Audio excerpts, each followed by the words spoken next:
Hi, everybody. I'm Chuck Freeman. Welcome to Locked On Brewers. I am your new host covering the Milwaukee Brewers every day.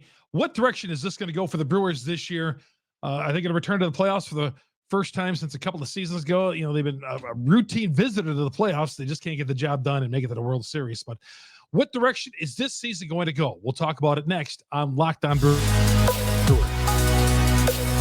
You are Locked On Brewers, your daily Milwaukee Brewers podcast. Part of the Locked On Podcast Network, your team every day.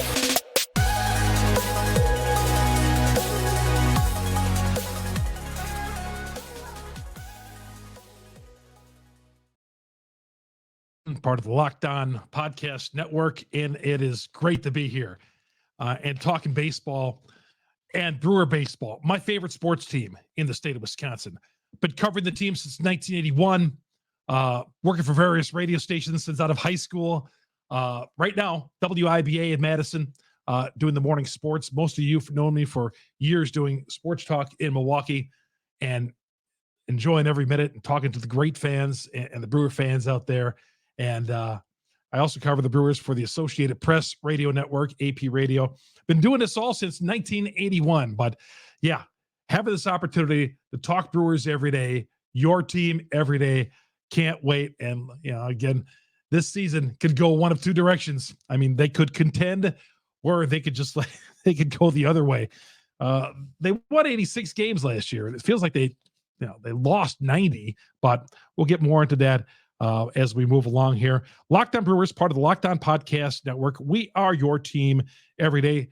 Thanks for making Locked On Brewers your first listen every day.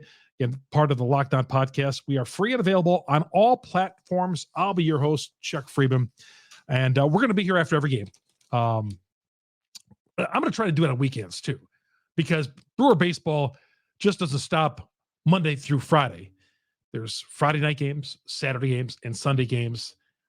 I'm also a Sunday season ticket holder. I go to the Sunday games, take the 11-year-old. Shannon goes, and we have a great time sitting in the stands. But most of the time, I'm covering the team.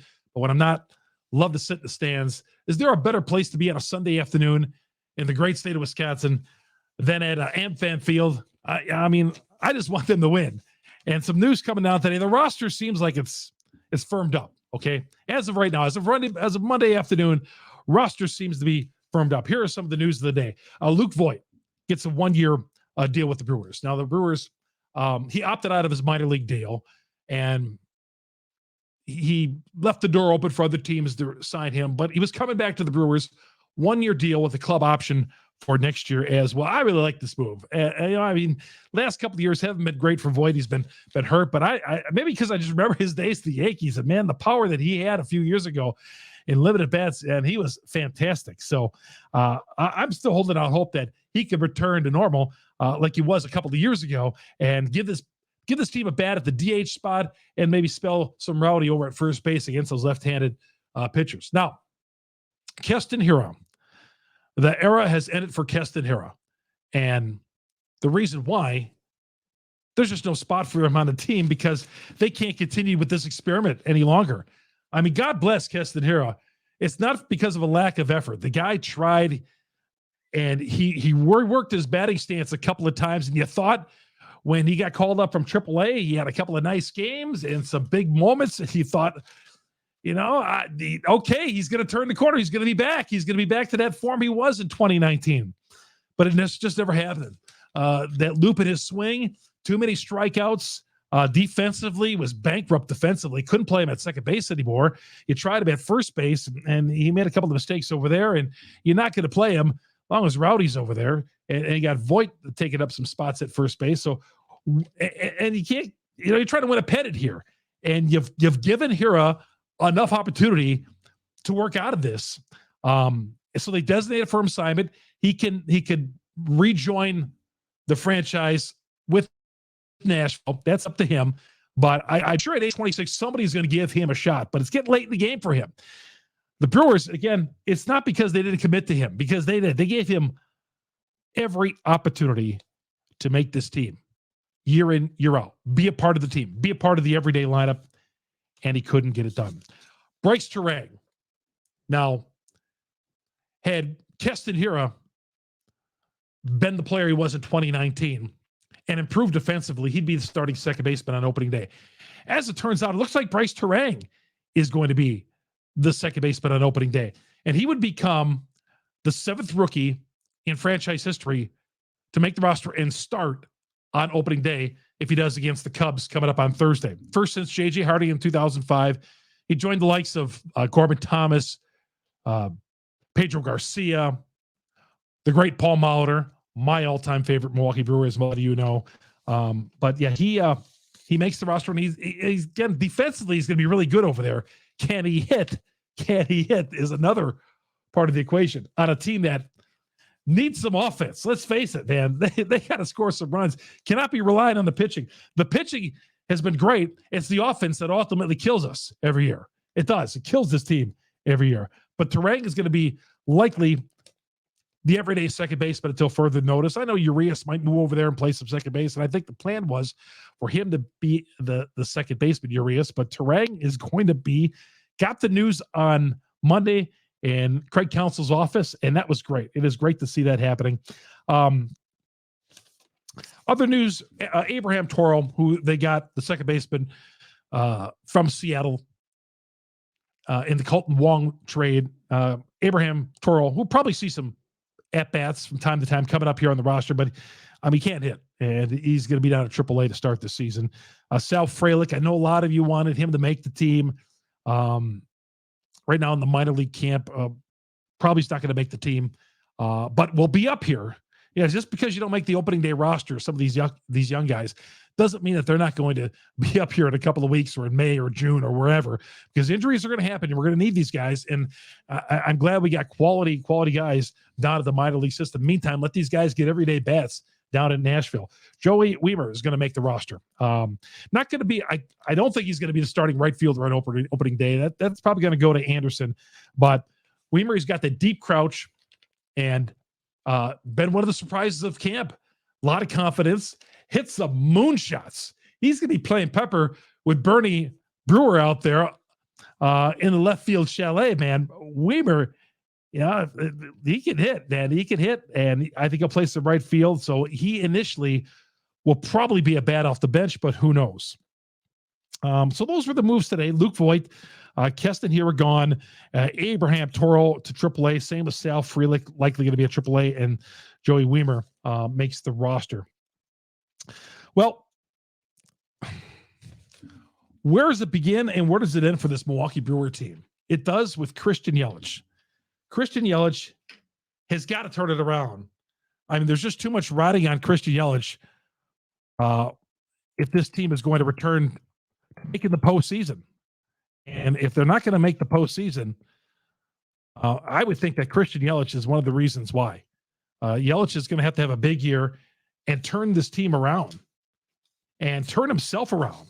Now, he said all the right things every year in the offseason and all that he's going to work and all that. And I do believe it's not because of a lack of work, but man, he just struggles and cannot get it done. Well, we're going to talk more about Christian Yelich and the opening day lineup coming up here in just a little bit. Chuck Freeman here on Locked On Brewers. And Locked On Brewers, y'all, is presented by BaseballGM.com. Just a great spot. I was looking a little bit about this today, and you have a chance to be a GM. Play online, your chance to lead a franchise and fans to glory as you build a historic dynasty in the simulation. You're responsible for hiring the right coaches and staff, managing team finances, scouting and drafting players, managing through difficult personalities. That might be the toughest part about this whole deal, managing personalities, and of course, managing through injuries as well. Navigate your franchise through free agency and all the ups and downs of a 162-game season. All this in the challenging and realistic game world. Ultimate Baseball GM is completely free and playable offline. Play on the go and as you want and when you want. Now, Locked On Brewer listeners out there, you get a 100% free boost to their franchise when you use the promo code Locked On in the game store. So make sure to check it out. To download the game, just visit ProBaseballGM.com, scan the code, or look up in your app store. That's ProBaseballGM.com. Ultimate Baseball GM. Start your dynasty today. All right, welcome back to Locked On Brewers. I'm your host, Chuck Freeman. Opening day is coming up on Thursday, and again, we're going to be talking Brewers every day. We'll be doing this unless some breaking news happens between now and Thursday. After the game on Thursday, breaking down that game, the opener, as the Brewers are going to Wrigley Field. Now, why the Brewers? Why Major League Baseball would put opening day at Wrigley Field? I don't get it. I just don't understand why Major League Baseball will start seasons in cold weather unless they have a dome. Now, I don't care. Start both of these teams on the West Coast. Play some home games at AmFam Field. Load it up in the regular season. But don't be running these guys out in 30-degree temperatures and 40-degree temperatures. And more importantly, the fans. I mean, for concessions and all, you want to make some money. I mean, fans aren't buying ice cream and beer by the gallons when they're just trying to survive and scoreboard watching, get the heck out of there because it's so darn cold. So I don't know. Again, I mean, they get all three of these games in. God bless them, but it's not going to be easy, and it's going to be cold, and of course, chance of rain. Major League Baseball, figure it out. Don't be opening games in the late part of March, especially, or early April in Minnesota or Chicago. That just plain boggles my mind. All right, talking about Christian Yelich and what Christian Yelich means to this team and what he's going to have to do. Well, and some of you think, well, Yelich needs to, maybe he doesn't have to return to that 2018 form or 2019 form before he got hurt, but a semblance of a ball player. They're paying a lot of money for him, okay? They are paying a lot of money. The Brewers, the Yankees can afford to, if Garrett Cole goes south, they can afford to absorb that up, okay? If the Dodgers have a player go south, they can afford to absorb that up. The Brewers, as we know how financially strapped they are, they can't afford to have. I mean, Brian Braun was killing them for years because since 2011, he put up some nice years after that. Not great years, not Hall of Fame years, but they signed Braun with the intention of being a Hall of Fame, the long-term contract of being a bona fide Hall of Fame top 5-10 player in the league, and it didn't turn out. And Mark Attanasio, and God knows he's taken some criticism, more so maybe in the last year or so. But, I mean, you all wanted it. We did too. I did too. We wanted him to resign Yelich. He did, and he got him at a bargain basement at the time. We thought, man, they got him for a nice price. But as a result, now Yelich is killing him with that contract unless he starts playing some ball here. And as a result, is Yelich not playing ball and living up to that contract and being a $25, $30, $35 million a year player, that causes havoc with the rest of the roster here. You got to put Yelich in the leadoff spot. I don't want to put Yelich in the leadoff spot, but you got to. You can't put him in the runs driving in department, the third and the fourth hole, because he hurts you in that department. But you tried Yelich last year in the leadoff spot, and we're going to go with Yelly at the leadoff spot probably on opening day. Oh, I had to take a drink there. Hey, first time I've been on extended media for a while here. Been doing some radio and some TV, the sportscast and all that, but, talking for a half hour straight. I got to get back. In the swing of things. So Yelly, Yelly's going to be the opening day leadoff hitter in left field, but because, you like to put him a little further down in the lineup. Garrett Mitchell, starting center fielder, can run like the wind, put in some muscle in the offseason. I like the potential. Yeah, when they released Lorenzo Cain last year, that's the intention of Tyrone Taylor and Garrett Mitchell doing some things. And Mitchell, as a starting center fielder right now, I like that. I like that idea. Brady Anderson in right field, another guy, a reclamation project. We'll see what he had. He had some nice years at the Marlins. Not so good the last couple of years. Steady, good team ball player. Would I like them to have a better player in right field? You always want to be tough in the corners, but Brady Anderson right now is going to be your right fielder. Weimer's going to get some play out in right field as well. The catcher spot, William Contreras, getting some reviews for his defense, but offensively, the guy can hit. And defensively, he's been really good spring training. Don't put a lot of I don't put a lot of emphasis on what goes down in Arizona. Now, if a guy comes up and hits 600, all right, 500, 400, I don't know. I don't read too much into it, considering they're going against pitchers who are got triple digits on the back of their jersey. I don't read too much into that. But William Contreras as a starting everyday catcher, I like that move. I don't know how they ended up with him, but somehow they ended up with an all-star catcher and that three-way deal. I mean, that was great. I don't know how they pulled that off, but gosh, God bless the Brewers for getting William Contreras as their catchers and going to be their everyday catcher. I like that. Anytime you get an all-star catcher, don't have to give up a heck of a lot. I like that. Rowdy Tellez at first base. Rowdy banged 35 home runs last year, but Rowdy couldn't hit his weight. And I like Tellez. Tellez is a clutch player. Big spots. Up and down last year. He hit home runs. I love him. In the last couple of seasons. I think that's a great pickup from the Blue Jays. Do you want Rowdy batting in the 3-hole on your team, a 219 hitter? No, but Rowdy's going to be helped this year because Major League Baseball, as they continue to tweak the game, is getting rid of the shift, and that's going to help guys like Rowdy Tellez who can't hit to left field to save their lives. So Rowdy Tellez, the everyday first base, but you got to hit better than 219. I mean, if we're going to go contend for a playoff spot, and we're going to be up there with the Cardinals, and I think the Cubs have an outside shot at this, but if you're going to contend in this division, which is terrible, and actually contend for a playoff and World Series spot, and again, World Series, a pipe dream. Let's take it one step at a time. Rowdy has got to hit better than 219. Bryce Strang, we talked about defensively. We know what he's going to bring. Offensively, who knows at this point. Willy Adames, well, we might be seeing the last days of Willy Adames at shortstop. I think he's been great since he's been here. I don't think he says there hasn't been any talk about a long-term contract with Willie. Terrific trade to get him from Tampa a couple of years ago. Been a great leader on this team. Didn't have a fantastic year last year, but solid at shortstop. I like Willie. I think he's going to bounce back and have an all-star type season this year, but I want to see him in a long-term contract. Now, the fact that they have not re-signed him or signed an extension to him leads me to believe if this team is not in the race come at the all-star break, are they going to move him? Are they going to move him? I mean, you could say the same thing about a couple of their starting pitchers as well. But Willy Adames is going to be solid at shortstop. Just want him to hit a little bit better than he did last year. Urias at third base. I think he's going to be just fine over there. Would you like somebody with a little bit more pop at third base on a pennant contending team? You bet. But for now, Urias will play some second base, some third base. That's great. Luke Voigt, the DH, I think that's, I mentioned at the top of this podcast, I think that's fantastic. And Luke Voigt's going to do a good job. I'm glad they signed him, and they got him pretty much for a song. All right.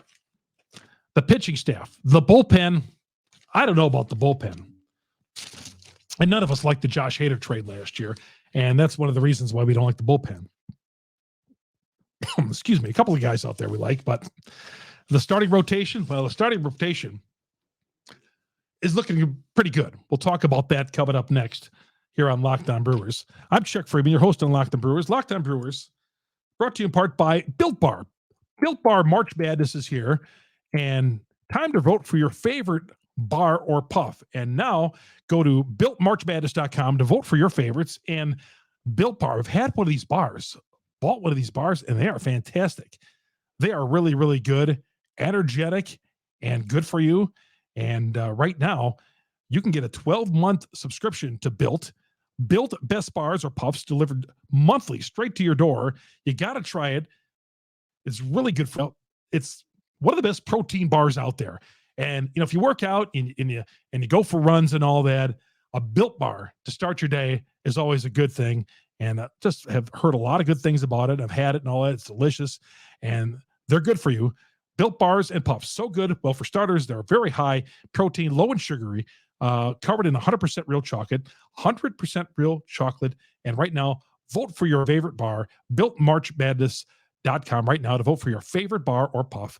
Pick up a box while you're there. Vote every day in March while you can. Thanks for making us your first listen right here. Locked On Brewers, and Built Bar is the way to go. You want to start your workouts every day. You want to get to the gym, or you're going to go your run or walk. Start your day off with a Built Bar. I'm telling you, it'll give you some energy, and obviously protein is what we all could use. All right, now let's get to the starting rotation for the Milwaukee Brewers. Now, the rotation looks pretty good, obviously, and it always looks good when you can start with Woody and Burns at the top of that rotation. Burns is going to be the opening day starter, and we know he's got Cy Young stuff, and a lot of us were not happy when the arbiter ruled in favor of the Milwaukee Brewers, and people called Mark Attanasio cheap because he did not dish out that extra $700,000 for Corbin Burns and made him some money. Burns could have made some more money. It would have made like 10-9, 10-8 or whatever it was. And Burns was not happy about it. So, and the belief is, well, when Burns becomes a free agent, he is going to be out of here. Well, I don't think the Brewers are going to re-sign him anyway. And you know what? This is not Burns' fault. This is not the Milwaukee Brewers' fault. This is a product of Major League Baseball. Again, these Tony Clark, the Players Association, that stubborn Players Association, they won't have any part of a salary cap, none of it. And as a result, this is the way it's just going to be. Yeah. So, yeah, where you could be ticked off at Attanasio for not dishing out the extra $700,000. And believe me, Burns is worth, in today's market, $30,000. But hey, you know what? The Players Association, they play hardball with the owners. They don't want a salary cap. So the owners, hey, this is their way of getting back. Well, you know what? When you want to go to arbitration, this is what we think. Okay, let's get a salary cap so everybody wins, especially all these baseball teams. And then you got teams like the Milwaukee Brewers who, when it comes to these arbitration deals, they tick a few people off. Josh Hader was ticked off all the time that he had to go to arbitration, and he was sincerely underpaid. So this 6 years of being under control by the Major League Baseball team, and then after 6 years, man, the salaries just go out of whack. So, but this is just a product of Major League Baseball. And the Players Association, you asked for this. You did. You don't want a salary cap. You've been stubborn for 30 years on this, all the way back to the early 90s. So this is what you get. And again, this is no offense to Corbin. I love Corbin. He's a great pitcher. And I'd love for him to stick around. But, after you signed Yelich and you committed to a big deal for him, can you really afford Corbin Burns? Again, blame it on baseball. Same with Woodruff. I mean, you got these two guys at the top of the rotation. There's no team in baseball where these guys couldn't be a one or a two. I mean, one or two on every team. That's how good these guys are. And on top of both good guys. Woodruff, I love, a true mark of a guy. I always thought, covering these teams, Woodruff, win or lose, in front of his locker, he's a stand-up guy. He's the same guy in front of his locker, whether he wins or loses. And I like that from him. I a lot of these guys do that, but just Woody, classic guy. You like to see him stick around long-term as well. But for now, Burns and Woody at the top of the rotation, a lot depends on both of those guys. Both going out there and getting the job done every fifth or sixth day, or how many days in the rotation it's going to be with these off days coming up here in April and May. Freddie Peralta. Freddie, I hope he bounces back. He says he feels better. He says his attitude is much better. Says he was down a little bit because of the injury last year. And young guy, fastball, Freddie. Number 3, solid number 3 guy. And I look for Freddie to take a step up in his game this year. I really like that. So let's just kind of wait and see how Freddie is going to do here in the upcoming season. Lauer in my rotation, I'm good with that. Eric Lauer is just going to want to hit your head against the wall when he's out there pitching, and other times you're going to love the kid. But Eric Lauer is going to be part of this. And Wade Miley, getting him back. Yeah, is he going to be the Wade Miley from 2018? Who knows? But he's a nice 5th starter for now. And maybe he's back in the bullpen someday. I don't know, as a long reliever. But Wade Miley, good for this team. Adrian Hauser was hoping to make the rotation. He's hurt right now. But, good guy. He's pitched well out of the bullpen. His numbers show he's really good out of the bullpen. Another guy, though, when he is starting, you kind of have to watch the Brewers from under your your coffee table because you don't know what you're going to get from him sometime. Maybe you go up at your 6 shutout innings, or he can be out of there by the second inning. But I like Adrian Hauser, and we'll see where he is going to fit in this bullpen. This bullpen, holy cow! This bullpen. Obviously they shouldn't have traded Josh Hader. That messed up the season last year, and I love Josh. Josh is great, and closers always get dumped on because a closer can go out there and pitch 10 straight days of not giving up a hit. And that 11th game, if the bottom falls out, he gives up 3 runs or a game-winning home run, people are begging on the closer like these guys are supposed to be perfect. Josh was great when he was with you. I love the guy. Another guy, after a bad performance, would always be a stand-up guy in front of his locker. We're going to miss him. God, I loved having Josh coming on the closer's role and loved working with him over the years. But Devin Williams is going to be the closer. I love Devin in the 8th spot. He's going to be the closer, the everyday 9th inning closer, closer of this team, and he's ready to be. But I like the bullpen better when I had Williams in the 8th and Hader in the 9th. But because Hader's gone, Williams took over the 9th inning role. This team had 16 blown saves in the last 2 months of the season last year. I mean, that cost him a chance at a pennant. That cost him a chance at a division title. 16 blown saves. And he got rid of Hader last year. But Williams as a closer, I have no problem with Williams. That airbender as a closer. He's going to be really, really, really good. The rest of these guys out of the bullpen, who knows? Who really knows? There's some unproven guys out there. I don't know.